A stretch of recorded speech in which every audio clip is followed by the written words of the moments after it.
Hello guys, welcome back to my channel. This is Divine from Keeping Up with Divine. Thank you for coming if you're a return subscriber. Thank you for coming if you're new, and welcome.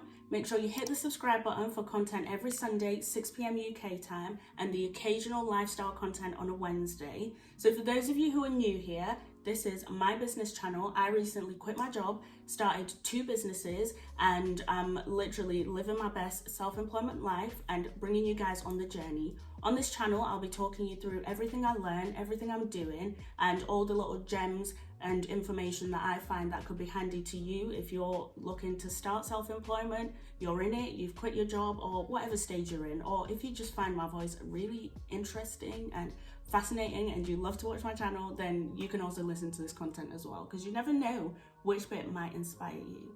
Today's video is going to be about how I went from having the thought of wanting to start a business to actually starting to make money from my business.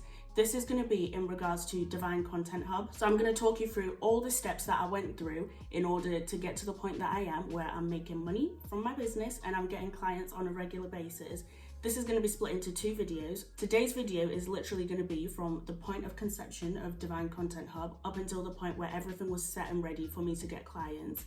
And then the second video is going to be about the point I was ready to get clients to the point I'm currently at, where I have streams of work coming in on a regular basis. So, without any further ado, let's get straight. In the field, they kind of run out of options. She always complain like she knows me often. This video is brought to you by Divine Content Hub. Divine Content Hub is a video editing service, logo design, and all things content creation. Make sure you check it out on www.divinecontenthub.com. So the first thing that I did is I came up with the business idea. How I did that is I thought, what do I enjoy doing that I could make money from?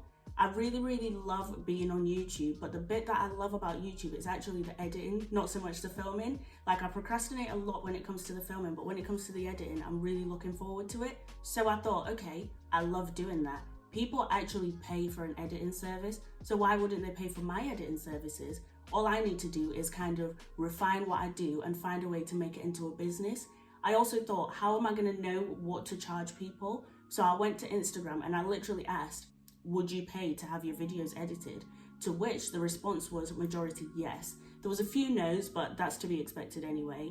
And then I asked a question of how much would you pay to have a video edited? And then people gave me some figures of what they'd be willing to pay, and I picked a price between all of those. I didn't want it to be too high for the people who voted lower, and I didn't want it to be too low for the people who were willing to give me more cha-ching. So I just thought I'd slot myself somewhere in the middle. So after I did that, I thought, what am I going to call my business? Then I thought I wanted to have my name in it, because I've always wanted a business with my name in it. However, when I do pass this business on in future, when my other business is really taking up a lot of my time, then I need it to be something that's generic. Now, this is where I am grateful for my name, because it is a dictionary name. You can find Divine in the dictionary. So this now translates, once I leave and I detach from it, it's got nothing to do with me and my name. It's just a divine service. Huh? You see what I did there?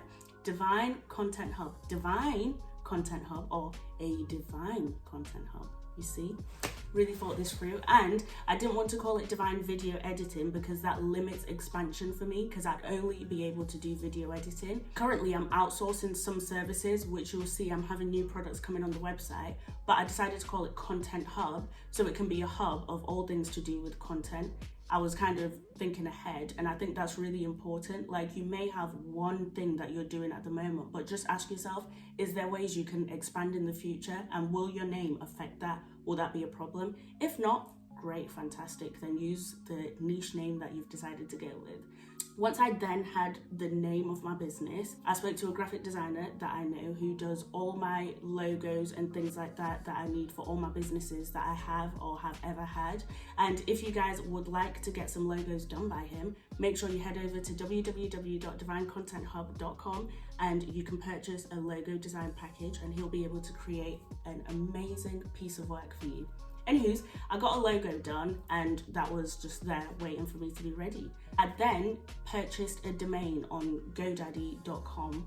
I kind of just searched Divine Content Hub, and then I had a look what was there.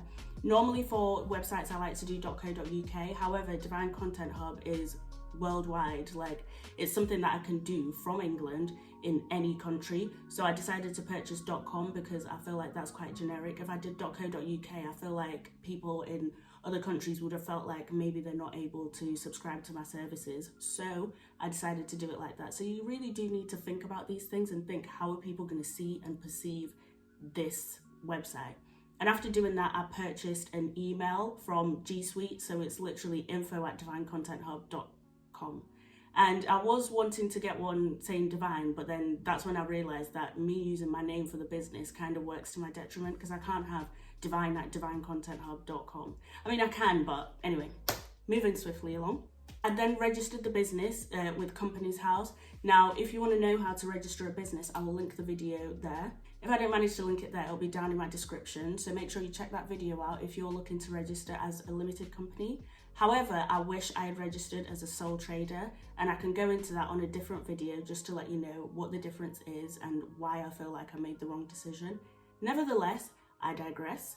I am registered as a limited company in the UK. Divine Content Hub is legit, and you can search me up in Companies House if you wish to do so. I created a website on Wix. Now, usually I'd only used WordPress for websites, but I've actually fallen in love with Wix because it was so quick, so easy to do. I was able to create the whole website literally in one day, like 24 hours. I was able to create that website, and I think it's really fantastic. I think I absolutely smashed it.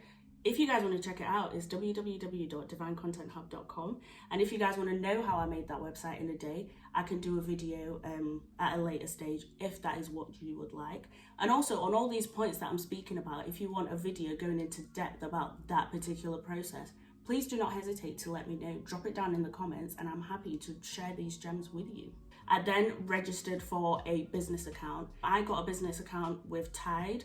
Two banks which I sort of tend to go to for business accounts are Tide and Sterling Bank. I don't really have a reason for those particular ones. Like, I don't know the ins and outs of banks and fees and stuff like that. I just saw one with fees that looked decent, and I just kind of went for it. So yeah, I got a bank with Tide, and that was easy. They sent it to the business address, and that was that. I have the bank card, and then I was able to also link it up to Wix and stuff like that. So then when I start getting customers and money coming through, it goes straight into the business account, which makes it easier for taxes and things like that on a later stage. I then created social media pages for my business, and I will leave this video here. If you want to find out how I got from this step to then actually making money and getting clients and stuff like that, make sure you stay tuned, hit the subscribe button, drop a comment down in the box below, and I will release a part 2. Thank you guys for watching this video. I really hope you enjoyed it and found great value in it. If you have any suggestions for more videos you'd like to see, make sure you drop it down in the comments. If you want me to elaborate on any of the points that I've spoken about in today's video, please do let me know. I'm more than happy to share the content you guys want to hear. Do you know what I mean? It's all well and good me thinking this is useful, but if it's not useful to you, let me know what would be. Thanks again, and I'll see you next time.